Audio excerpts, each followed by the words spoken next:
নমস্কার বন্ধুরা, সিএস কিচেনে আপনাদের সকলকে স্বাগত। আজকে আমি মুরগির মাংসের গিলামেটে একটা সহজ রেসিপি করে দেখাবো।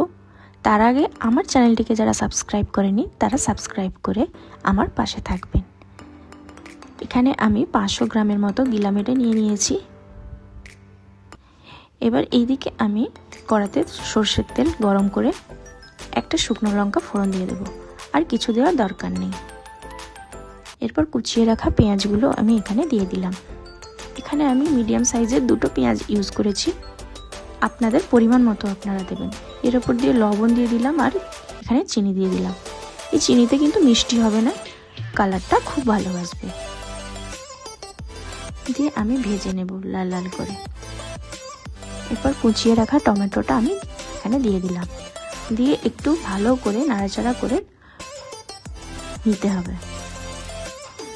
এবার আমি আদা রসুনের পেস্টটা দিয়ে দিলাম। এখানে আমি 3 চামচ আদা রসুনের পেস্ট দিয়ে দিলাম, দিয়ে ভালো করে কাঁচা গন্ধটা যতক্ষণ না যায় ততক্ষণ আমি এটাকে কষিয়ে নেব।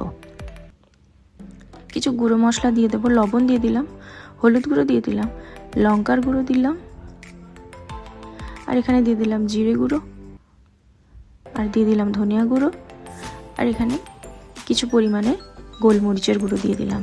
দিয়ে ভালো করে মশলাটা একটু কষিয়ে নিতে হবে।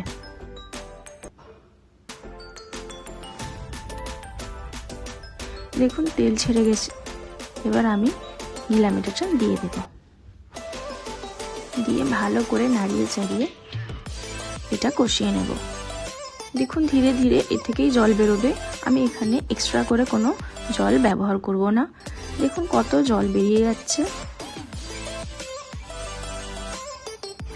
তো আমার রেসিপিটা একদম তৈরি। এর ওপর দিয়ে আমি গরম মশলা দিয়ে দিলাম, আর দিয়ে দিলাম কুচিয়ে রাখা ধনে পাতা।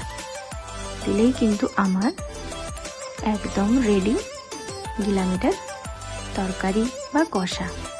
গরম গরম ভাত, রুটি, পরোটা সব কিছুর সঙ্গে জাস্ট অসাধারণ লাগবে।